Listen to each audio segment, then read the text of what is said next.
নমস্কার বন্ধুরা, চলে এলাম আমার ছাদ বাগানের লাউ গাছে লাউ কাটতে। দেখুন গাছের সবজি কাটতে কি যে ভালো লাগে, তবে খাওয়ার থেকে দেখতে খুব ভালো লাগে। কত সুন্দর হয়েছিল। আজকে এই লাউ দিয়ে কি রেসিপি বানাবো আপনারা দেখতে থাকুন।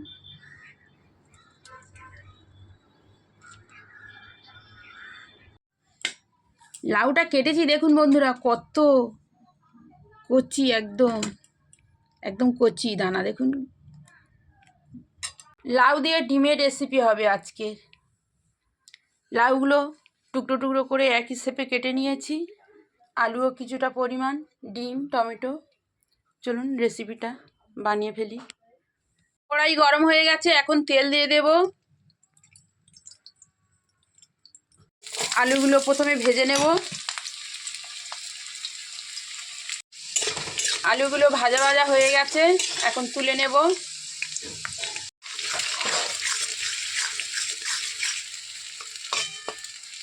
তেল গরম হয়ে গেছে, শুকনো লঙ্কা দিয়ে দেব, গোটা জিরে দেব,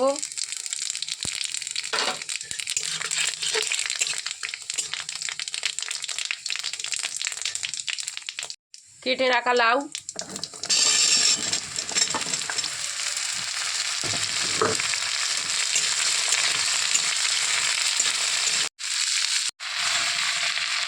লাউ কাটার সময় প্রথমে ধুয়ে তারপরে কাটবেন, তা না হলে বেশি পরিমাণে জল উঠে যাবে।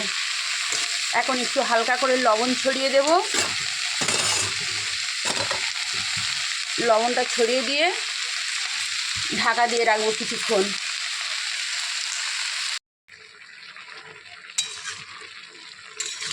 লাউ আমি ধুয়ে কেটেছি, তাও দেখুন কতটা পরিমাণে জল উঠে গেছে। লাউ তো একটু জল ওঠে। লাউ রান্না করতে গেলে কিন্তু প্রচুর গ্যাস পড়ে।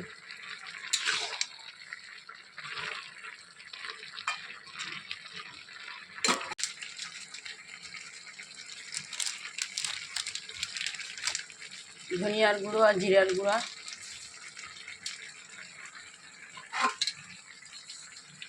যে ভেজে রাখা আলু আর ডিম দিয়ে দেবো, কেননা প্রায় সিদ্ধ হয়ে এসেছে তো।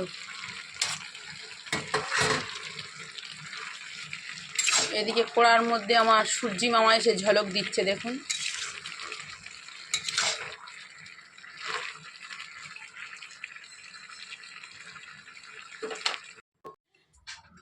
লাউয়ের উপকারিতা হলো পেট ঠান্ডা রাখে।